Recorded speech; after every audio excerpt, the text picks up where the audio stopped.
Happy World Oceans Day! Today I'll be talking to you about ESO's Renaissance Whale and Dolphin Research Project so that you can have some inside information on Oman's unique marine heritage.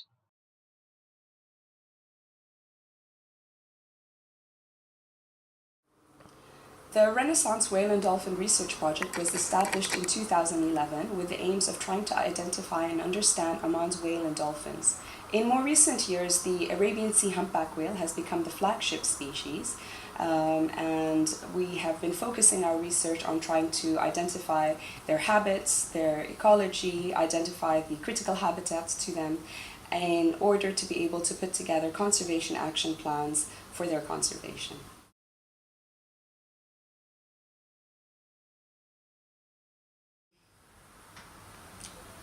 Through the research program as well as the satellite tagging, we've been able to identify two main hotspot areas for the Arabian Sea Humpback whales, including the Gulf of Masira area as well as the Halania Tasik area in the southern part of Oman. And over the years, there is a changing trend, you can say, within these areas because there is an increase in the amounts of coastal development, industrial activities, shipping, all of which pose an increasing threat to the humpback whales, increasing the risk of ship strikes, entanglement in nets, as well as the risk of oil spills.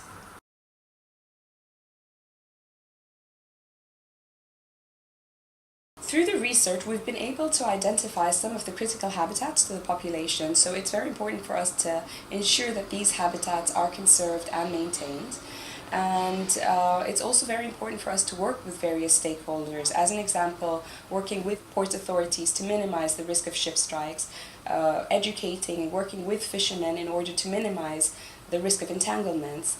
And the Ministry of Environment and Climate Affairs, as well as ESO, have been working together at establishing an emergency response plan when it comes to net entanglements in order to be able to release large whales when they become entangled, if that occurs. And more broadly, developing a conservation management plan for the species is critical. And also having the funding to support this program is very important. So we're quite blessed to have had Renaissance supporting the project over the years.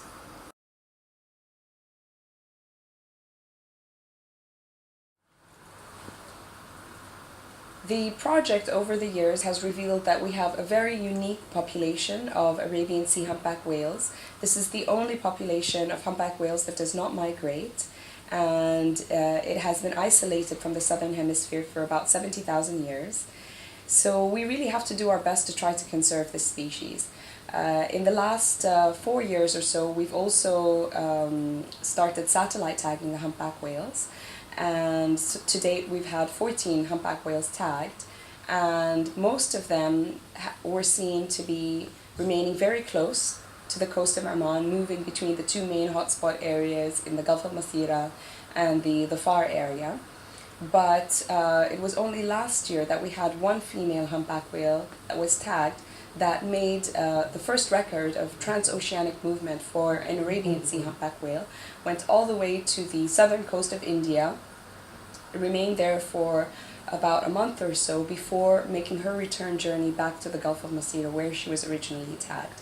So this tells us that it's important for us to collaborate at an international level, at a regional level, to ensure that we address all of the various threats and have a deeper understanding of the population in order to be able to conserve them.